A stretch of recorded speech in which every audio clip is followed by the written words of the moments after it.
तर गाईस good morning. आता just 6:30 वाजले आणि आता मी रेसकोर्सला जातो रनिंग करायला. आत्ता जस्ट रेसकोर्सला पोचलो आणि आता रनिंग स्टार्ट करणार. तर गाईस आत्ता जस्ट 2 किलोमीटर रनिंग कंप्लीट झाले आणि आता अजून 2 किलोमीटर करणार. आत्ता जस्ट 4 किलोमीटर रनिंग कंप्लीट झाले आणि आता मी इडली आणायला जातो. तर गाईस आता इडली घेतली आहे आणि आता मी घरी जातो. मग भेटतो तुम्हाला. तर गाईस आता 10 वाजायला आले आणि आता मी आंघोळ करून आले आणि आता देव पुजतोय.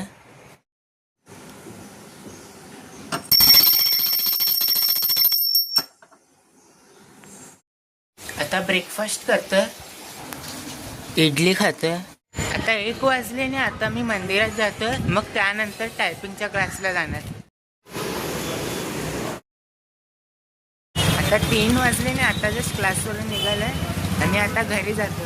तर गाईस आता घरी आलोय आणि आता जेवायला बसलोय. डोसा खातोय. आता 5 वाजले आणि आता मी मँगो खातोय. मग त्यानंतर व्हिडिओ एडिट करेन. मग भेटतो. तर गाईस आता 8 वाजले आणि आता मी शेवपुरी आणि काकडी आणायला गेलेलो. मग आता घरी जातो. आता घरी आलो आणि आता शेवपुरी खातो. मग त्यानंतर व्हिडिओ एडिट करेन. दुपारी झोपले मग व्हिडिओ एडिट नाही केलं. मग भेटतो तुम्हाला.